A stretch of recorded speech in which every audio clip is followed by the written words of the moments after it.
Hello नमस्कार guys. कैसे हो आप सभी लोग। तो चलिए आज की क्लास को शुरू करते हैं। ज़्यादा टाइम वेस्ट नहीं करते हैं। पहले प्रश्न उठाते हैं। हाल ही में भारतीय मूल की सिंगापुर की महिला कृतिदा मेकानी का निधन हो गया है।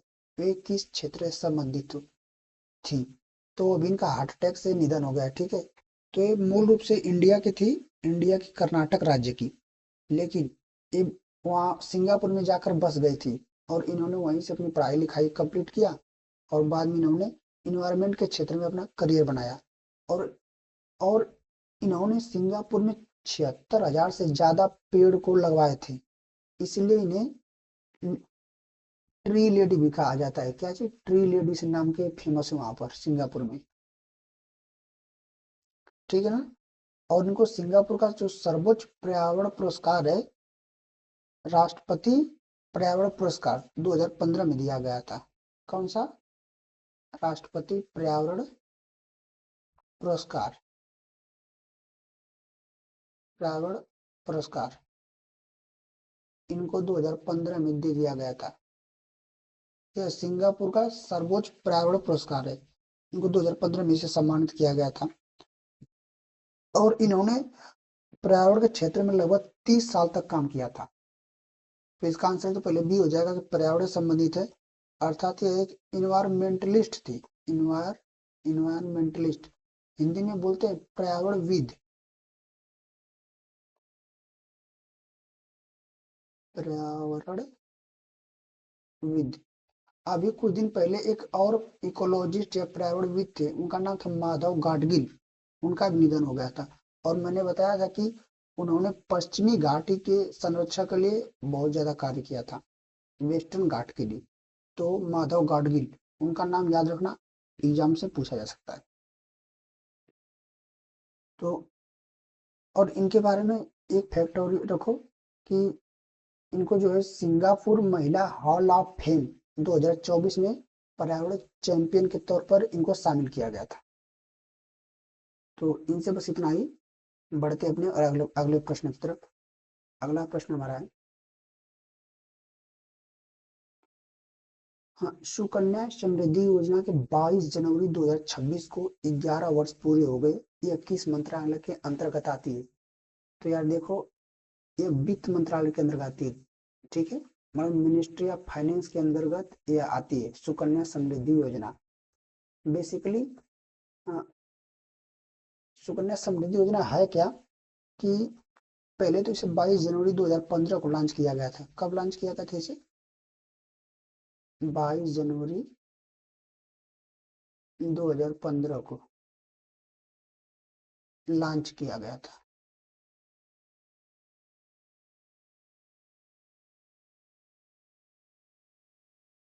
तो ये जितनी भी बेटियां हमारी जो छोटी बच्चियां होती हैं, उनके शिक्षा और उनके विवाह तक के लिए, ठीक है, पैसों को इकट्ठा करने के लिए इस योजना को चल लॉन्च किया गया था। यह योजना बेटी बचाओ बेटी पढ़ाओ के अंतर्गत लॉन्च की गई थी। बेटी बचाओ बेटी बचाओ बेटी पढ़ाओ योजना कब लागू की गई थी? तो वो 2015 में लागू की गई थी। ठीक है। तो उसी के तहत इसको लागू किया गया था कि जो भी बेटियां हैं, उनके शिक्षा और विवाह में बाधा न बने पैसा। इसके लिए क्या होता है कि इसमें सरकार आपको एक सेविंग अकाउंट खोलने को कहती है, मतलब एक खाता। ठीक है, सीधे भाषा में समझो। इसमें जो 10 साल से कम उम्र की बच्ची हैं, उनके माता पिता अकाउंट खोल सकते हैं।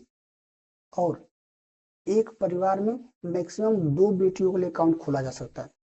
और अगर लड़की 18 साल तक से छोटी है तो उसके माता पिता उस अकाउंट को हैंडल करते हैं।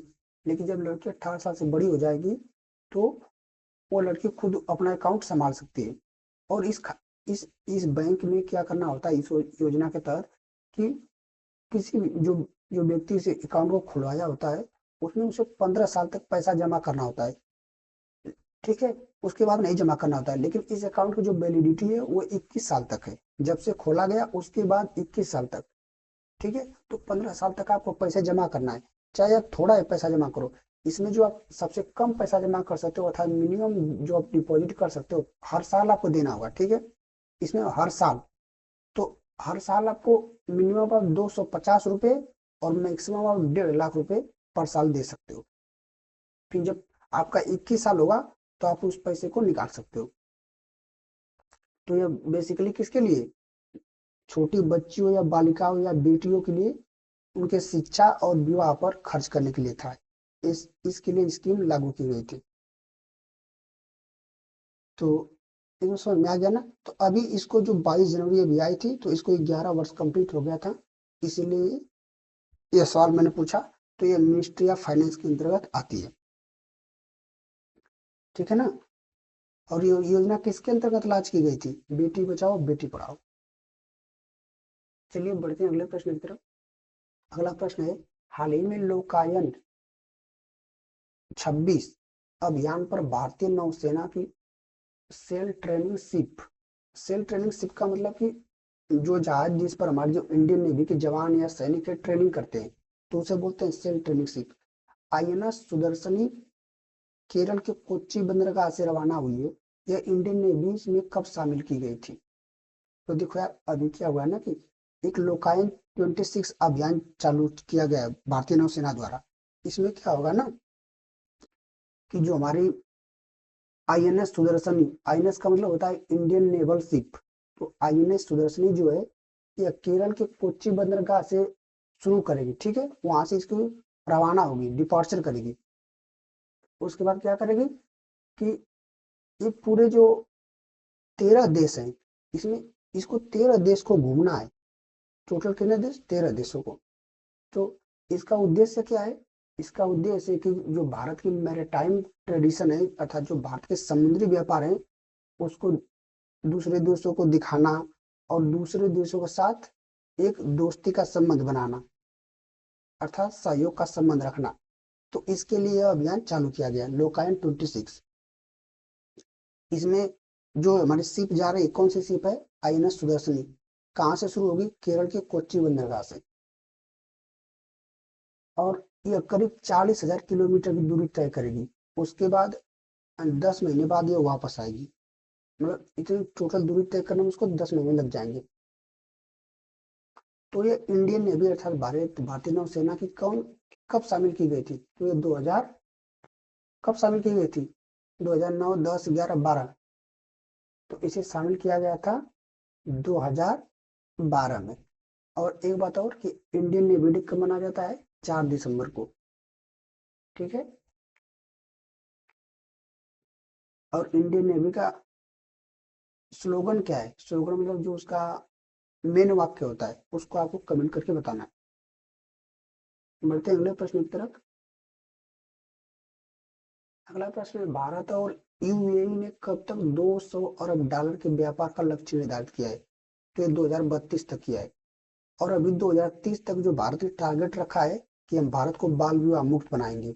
अभी 2026 के लिए भारत ने बाल विवाह को 10% कम रखने का टारगेट किया है कि हम 2026 के अंत तक बाल विवाह को 10% से कम करेंगे।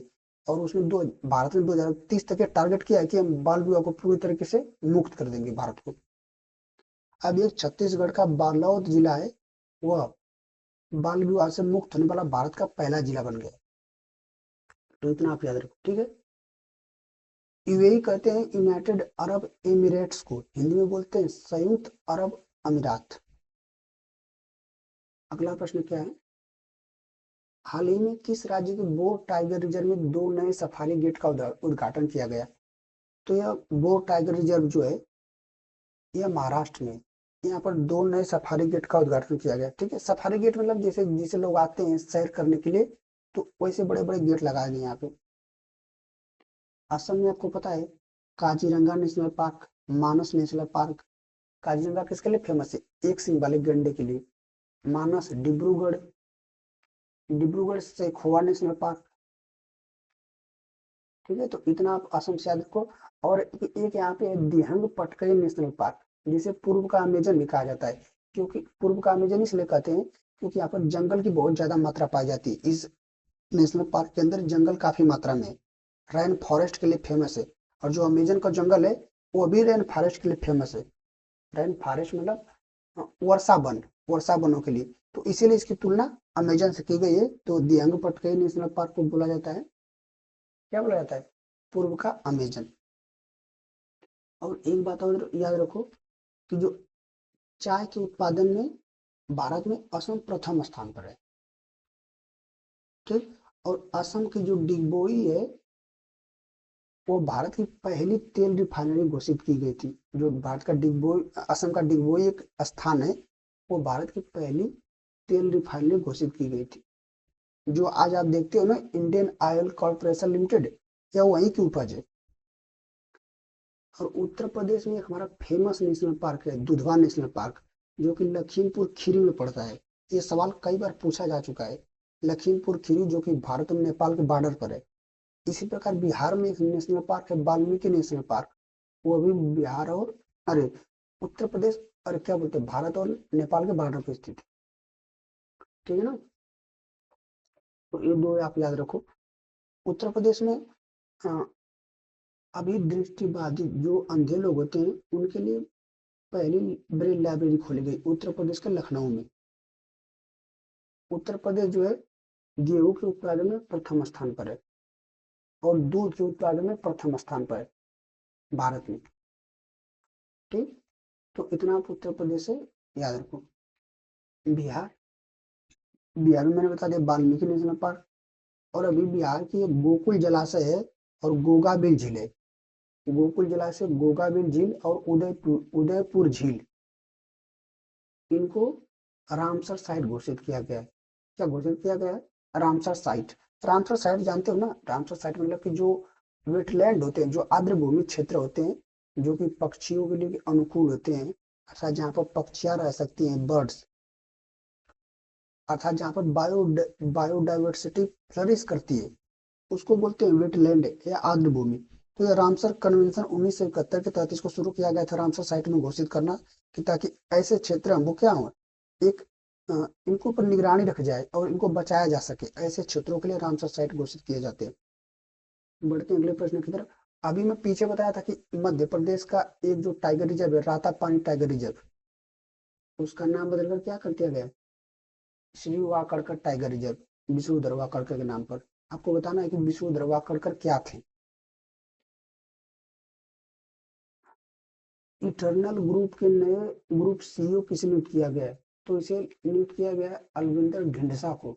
अभी इसके जो सीईओ थे इंटरनल ग्रुप के, वो थे दीपेंद्र गोयल। ये जो इंटरनल ग्रुप है ना, पहले इसे जोमेटो, जोमेटो कंपनी है ना, जोमेटो जोमेटो लिमिटेड, इस नाम से जाना जाता था। इसका नाम बदलकर इंटरनल ग्रुप कर दिया गया। तो जोमेटो को फाउंडर जो है वो दीपेंद्र गोयल थे।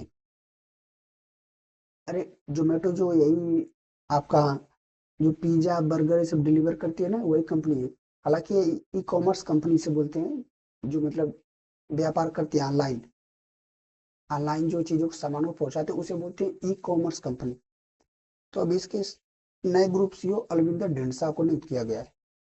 मैंने लिखा है प्रवीण कुमार, इनको बीएसएफ का डीजी नियुक्त किया गया है, अर्थात बीएसएफ का डायरेक्टर जनरल, महानिदेशक। किसका? बीएसएफ का। राकेश अग्रवाल एनआईए के डायरेक्टर जनरल। और आईटीबीपी के डायरेक्टर जनरल शत्रुजीत सिंह कपूर। और जो एफसीआई है, फूड कॉर्पोरेशन ऑफ इंडिया, उसके चीफ नियुक्त किए गए हैं रविंद्र कुमार अग्रवाल, अर्थात आर के अग्रवाल। बढ़ते, इतने आप कम, जो मैं पीछे बताता हूँ उसको आप रिवाइज कर लिया करो एक बार, ठीक है। तो अगला प्रश्न हमारा है, और सीबीआई के जो चीफ है उनका नाम है प्रवीण सूद। अगला प्रश्न है, हाल ही में किस राज्य ने गैर हिंदी भाषा में सबसे अच्छे काम के लिए सेमोजी इलकिया बिरुदु, इसे अंग्रेजी में समझ लो क्लासिकल लैंग्वेज लिटरेचर अवार्ड, तो यह कोई पुरस्कार है, ठीक है, वहां की लोकल लैंग्वेज में इसका नाम है। तो इसको देने की घोषणा की है। गैर हिंदी भाषा का मतलब है कि हिंदी भाषा के अलावा किसी दूसरे भाषा में अगर आपने कोई अच्छा काम किया साहित्य के क्षेत्र में, जैसे तमिल, तेलुगु, मलयालम, कन्नड़, मराठी, इनमें अगर कोई अच्छा काम आपने किया है, कोई अच्छा साहित्य, तो इसके लिए आपको इस पुरस्कार को दिया जाएगा। इसमें 5 लाख का आपको नकद इनाम दिया जाएगा। कितना? 5 लाख का। तो इसको तमिलनाडु सरकार ने घोषित किया है। जो तमिलनाडु के मुख्यमंत्री हैं एम के स्टैलिन, उन्होंने घोषित किया है। और जो तमिलनाडु में मनाया जाने वाला त्योहार है जल्लीकट्टू, उसमें जो व्यक्ति सबसे ज्यादा साढ़ों को काबू करेगा उसको पशु विभाग में सरकारी नौकरी दी जाएगी, ये भी घोषणा की गई है। और गुजरात के जो मुख्यमंत्री हैं भूपेंद्र पटेल, उन्होंने कैंसर की जांच की पता लगाने के लिए कैंसर का पता लगाने के लिए उन्होंने आशा बहन नामक यूनिट लॉन्च किया था। ठीक। अभी मैं कल बताया था कि अरुणाचल प्रदेश की सियांग घाटी में एक नई अदरक की प्रजाति का पता चला है। उस प्रजाति का आपको नाम बताना है कमेंट में। और अरुणाचल प्रदेश में नाम दफा नेशनल पार्क है। कौन सा? नाम दफा। ये भी एग्जाम में कई बार पूछा गया है। केरल, अभी केरल की जो अर्लम तितली अर्लम तितली अभ्यारण्य है, केरल का पहला तितली अभ्यारण्य घोषित किया गया। अर्लम तितली अभ्यारण्य केरल में हमारा शांत घाटी नेशनल पार्क है, जिसे कहते हैं साइलेंट वैली नेशनल पार्क। वैसे ही साइलेंट वैली से रिलेटेड उत्तराखंड में वैली ऑफ फ्लावर्स, हिंदी में कहते हैं फूलों की घाटी नेशनल पार्क। और उत्तराखंड में नंदा देवी नेशनल पार्क, जहाँ पर अभी आग की समस्या देखी गई थी। दोनों जगह नंदा देवी नेशनल पार्क और फूलों घाटी नेशनल पार्क, दोनों जगह। केरल में हमारा है पेरियार नेशनल पार्क। और केरल में एक नदी है, एक झील है, वेम्बनाड झील। कौन सी? वेम्बनाड, जो भारत की सबसे लंबी झील है, वेम्बनाड। ठीक। केरल के सीएम कौन है? पिनरई विजयन। राज्यपाल राजेंद्र अर्लेकर। केरल की राजधानी तिरुवनंतपुरम। और अभी केरल सरकार ने जो यहाँ की कोर्ट है, डिस्ट्रिक्ट कोर्ट, उसको पूरी तरीके से डिजिटल कर दिया है। ठीक। चलिए चलते अपने अगले प्रश्न की तरफ। अगला प्रश्न, एआई के सुरक्षित इस्तेमाल के लिए कानून लागू करने वाला दुनिया का पहला देश कौन बन गया है? तो ये हमारा दक्षिण कोरिया बना है। देखो, उत्तर और दक्षिण कोरिया को विभाजित करने वाली रेखा का नाम क्या है? 38वीं समांतर रेखा, 38th पैरेलल लाइन। ठीक है। इन दोनों देशों को विभाजित करने वाली रेखा का नाम क्या है? 38वीं समांतर। जैसे भारत और पाकिस्तान को विभाजित करने वाली रेखा कौन है? Red Cliff. भारत और चीन को मैकमोहन, पाकिस्तान और अफगानिस्तान को डूरंड लाइन। तो ऐसे ही उत्तर और दक्षिण कोरिया को 38वीं समांतर रेखा विभाजित करती है। देखो, दक्षिण कोरिया की राजधानी कहाँ है? सियाल। और जो सवाल है एक है, मैं इसको इसके बारे में आपको बताता हूँ कि जो आर्टिफिशियल इंटेलिजेंस है ना, एआई, एआई का मतलब होता है आर्टिफिशियल इंटेलिजेंस। इसका मतलब यह होता है कि जैसे जो कंप्यूटर है ना, उसको ह्यूमन की तरह सोचना सिखाना। अर्थात जैसे हमारे पास स्वयं की बुद्धि है, नेचुरल की दी गई बुद्धि है, प्रकृति से हमको बुद्धि मिली है, तो उसे बोलते हैं नेचुरल इंटेलिजेंस। अगर जो हम काम करते हैं उसे बोलते हैं आर्टिफिशियल। तो मनुष्य ने जो कंप्यूटर या जो ऐसे डिजिटल चीजों को यह सिखा रहा है कि वो हमारी तरह सोचे, तो इसको बोलते हैं आर्टिफिशियल इंटेलिजेंस, अर्थात कृत्रिम बुद्धि। तो आप देख रहे हो, जो आप चैट जीपीटी यूज करते हो, जेमिनी यूज करते हो, परप्लेक्सिटी यूज करते हो, ये जितने सॉफ्टवेयर आ चुके हैं, ये एआई है, आर्टिफिशियल इंटेलिजेंस। तो आप देख रहे हो कि इस समय कोई वीडियो एआई से बना दे रहा है, तो हमको फर्क समझ ही नहीं आ रहा है कि ये एआई से बनाया गया या रियल वीडियो या रियल इमेज या रियल एआई से। तो इसी को देखते हुए क्या हो रहा है कि बहुत लोग सेक्सुअल इमेज भी चीजों को एआई से जनरेट कर देने किसी का। अभी जो एलन मस्क का ग्रोक चैटबॉट है ना, उसको मलेशिया और इंडोनेशिया ने इसलिए बैन कर दिया था कि वह लोगों का सेक्सुअल इमेज जनरेट कर रहा था। तो एआई को इसीलिए एआई को रेगुलेट करने के लिए कोई कानून चाहिए था। तो इसको रेगुलेट करने के लिए साउथ कोरिया ने लॉन्च किया है, अर्थात इसको लागू किया है। तो इसमें क्या हुआ कि जो भी अगर वीडियो या फोटो एआई से बनाया गया है, तो आपको उसे बताना होगा कि ये एआई से बनाया गया है। उसमें लिखना होगा कि ये वीडियो एआई से बनाया गया है। ठीक है। तो इससे क्लियर होगा कि ये वीडियो एआई से है या नहीं। तो ऐसे ही कानून, उसमें और कई चीजें लिखी है इस कानून में, लेकिन मैं जो बेसिक है आपको समझा दिया। तो एआई के रूल्स एंड रेगुलेशन उसमें लिखे हैं, ताकि किसी भी व्यक्ति को उसके सुरक्षा को सुनिश्चित किया जा सके। क्योंकि इससे काफी नुकसान हो सकता है ना लोगों को, उसके व्यक्ति की इज्जत पे, व्यक्ति की इमेज पे काफी आंच आ सकती है। तो इसीलिए इस रूल को लागू किया गया है, क्योंकि एआई से कोई कुछ भी बना देगा। ठीक है। तो ये दुनिया का पहला देश है जिसने एआई के लिए रूल्स को या कानून को लागू कर दिया है, दक्षिण कोरिया। अभी मैं कल बताया था टाइप 096 क्लास की पनडुब्बी को चीन ने विकसित कर दिया है। ठीक है। अभी जापान से बारे में कभी कल मैंने करंट अफेयर बताया था कि जापान का जो काशी वाजिका कारिवा परमाणु संयंत्र है उसे फिर से चालू कर दिया गया है। और जापान की पहली महिला प्रधानमंत्री भी बनी है साने तकाइची। जापान की राजधानी टोक्यो है जो कि होन्शु द्वीप पर स्थित है। जापान की मुद्रा एन और जापान की संसद का नाम जो कि एग्जाम में पूछा गया है डायट। क्या जापान की संसद का नाम है डायट? जैसे भारत की संसद का नाम है पार्लियामेंट या संसद, उसी तरह जापान की संसद को डायट कहते हैं। हमारी बात समझ ना। तो बढ़ते हैं अगले प्रश्न की तरफ। अगला प्रश्न है 77वीं गणतंत्र दिवस परेड में 140 मेल कमांडेंट की ऑल मेन यूनिट को लीड करने वाली पहली महिला अधिकारी कौन बनेगी? तो इसे आपको बताना है। तो क्या हुआ कि अभी जो 26 जनवरी 2026 आएगा हमारा परसों है, ठीक है। तो उसमें कौन सा गणतंत्र दिवस है? 77वां नंबर का, ठीक है।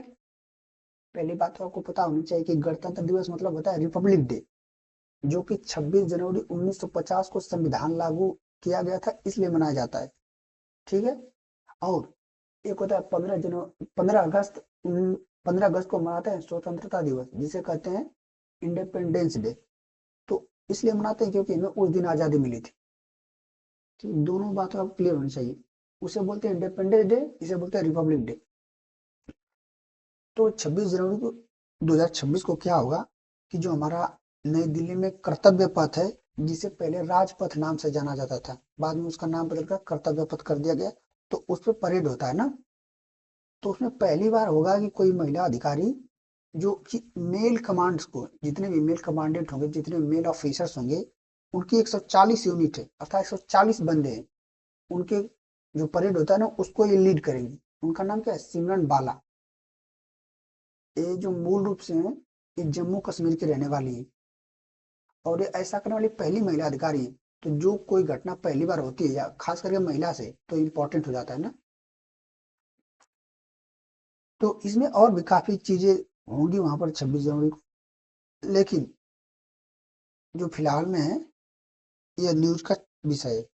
और जो इस बार 26 जनवरी 2026 है, इस बार मुख्य अतिथि कौन है? 26 जनवरी 2026 यह 77वां है, ठीक है, इसको याद रखना है। दूसरी, इस बार मुख्य अतिथि कौन है? मुख्य अतिथि अर्थात इसे बोलते हैं चीफ गेस्ट। तो इस बार चीफ गेस्ट किसे आमंत्रित किया गया है? तो जो हमारा यूरोपियन यूनियन है ना, उसकी कमीशन, जो हमारे यूरोपियन यूनियन कमीशन है, यूरोपियन यू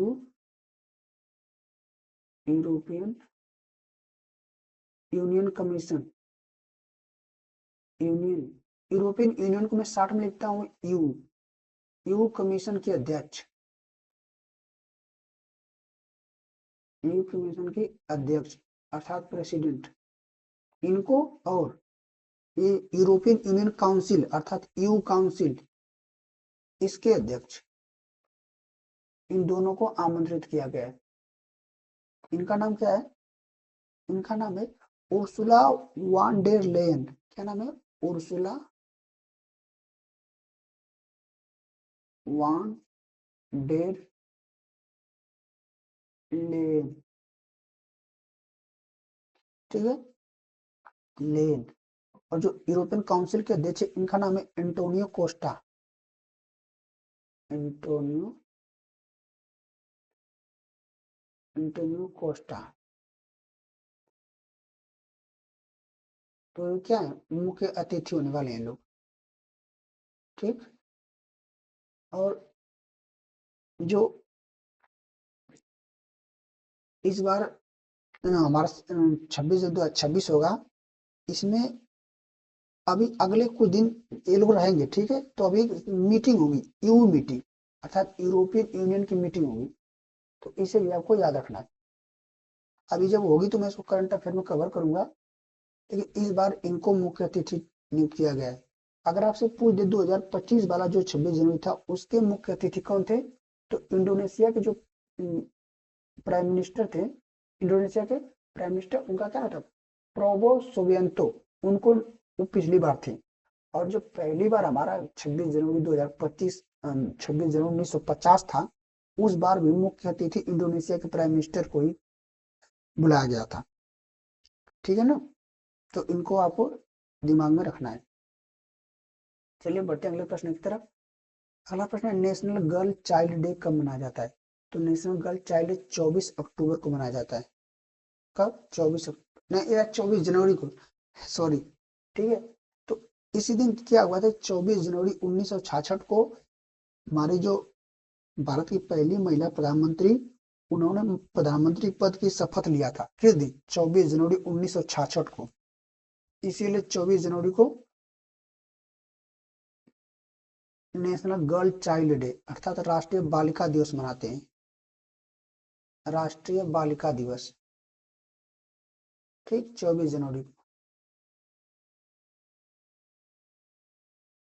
और अंतर्राष्ट्रीय बालिका दिवस 11 अक्टूबर, 8 मार्च को अंतर्राष्ट्रीय महिला दिवस, 13 फरवरी को राष्ट्रीय महिला दिवस। और 13 फरवरी को राष्ट्रीय महिला दिवस सरोजिनी नायडू के जन्मदिन को मनाते हैं, जो कि भारत की पहली महिला राज्यपाल बनी थी। कौन? सरोजिनी नायडू। और वो राज्यपाल किस राज्य की बनी थी? उत्तर प्रदेश की। और आपको बता दें कि नेशनल गर्ल चाइल्ड डे, यह महिलाओं के जो छोटी बच्चियां होती हैं, क्या तो उनको पैदा होने से पहले मार दिया जाता है, अर्थात भ्रूण भ्रूण हत्या जो होती है ना, फीटोसाइड, उस भ्रूण हत्या को बोलते हैं फीटिसाइड।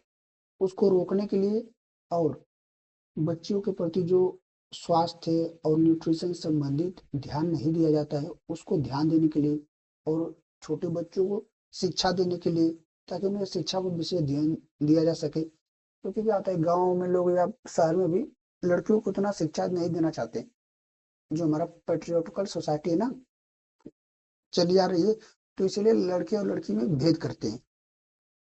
तो इसी के लिए इस दिवस को मनाया जाता है, ताकि हम लड़कियों की शिक्षा, स्वास्थ्य, पोषण और उनके उनके प्रति होने वाली हिंसा और बाल विवाह जैसी कुप्रथाओं को खत्म कर सके। ठीक है ना।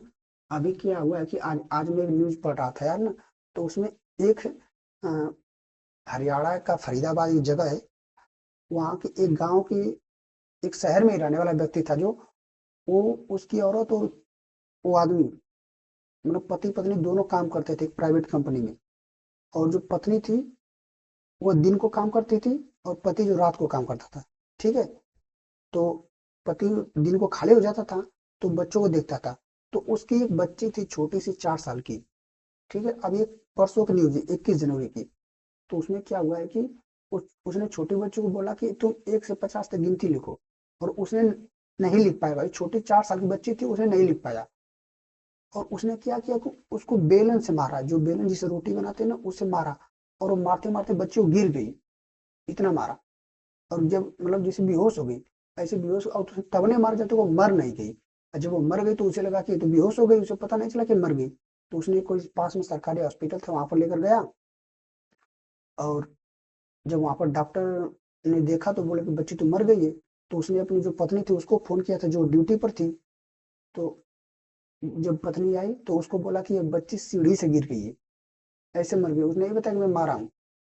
ठीक है, लेकिन जब यार बच्चे के ऊपर घाव लगे थे जो बेलन के, वो दिख जाते हैं, सीढ़ी से गिरना और पीटना। तो उसने एफआईआर दर्ज करवाया अपने पति के प्रति। ठीक है, तो उसको जब पुलिस उठाकर ले गई, उसको पीटा, तब उसने सच सच बताया कि मैंने उसको 1 से 50 तक गिनती लिखने के लिए दिया था, वो नहीं लिख पाई, इसलिए यार उसको मार के बेलन से उसने मार दिया। बताओ कैसे घटिया लोग हैं यार, मतलब क्या बताया जाए। सोचो, सोचो उसका बाप था। तो यार मतलब समाज काफी खत्म हो चुका है ना। आप अपने अंदर दया की भावना, एक विनम्रता, और किसी भी पशु हुआ व्यक्ति, एक दया की भावना रखेंगे, तभी समझो कि आप एक इंसान कहलाने लायक हो यार। नहीं तो वो उसका बाप था, उसने छोटी बच्ची 4 साल की थी, उसने गिनती नहीं लिख पाया, तो क्या हुआ यार। लेकिन लोग पढ़ाई या किसी चीज को इतना वो कर दे रहे हैं, और बाद में पता चला कि वो ड्रंकेड भी था, ठीक है, वो कभी कभी पीता था, मतलब दारू पीता था, ठीक है। तो चलो यार, हाँ ठीक है, बात को हटाओ। आप यहाँ तक आए इसके लिए बहुत बहुत धन्यवाद है। यार मैं बोल दिया उसके बारे में, थोड़ा मेरा दिमाग हिल गया, ठीक है ना। तो आप यहाँ तक आए इसके लिए बहुत बहुत धन्यवाद। और हाँ, अगर आप इस क्लास के नोट्स चाहते हैं तो यहाँ से डाउनलोड कर सकते हैं। बाकी मिलते हैं अपनी अगली क्लास में। और थोड़ा सा यार मेरी आवाज़ और थोड़ा सा चीज़ें थोड़ा सी दिक्कत में है, क्योंकि मैं यार इस वीडियो को बहुत लेट रिकॉर्ड कर रहा हूँ, मतलब बिल्कुल रात के 3 बज चुके हैं और मैं रात भर अभी सोया नहीं हूँ, ठीक है। तो इसलिए मेरी आवाज़ थोड़ी बेकार सी आपको लग रही होगी, पर कोई बात नहीं, मिलते हैं अगले लेक्चर में। तब तक के लिए सभी लोगों को अपनी तरफ से जय हिंद जय भारत। और हाँ, 26 जनवरी की एडवांस में शुभकामनाएं।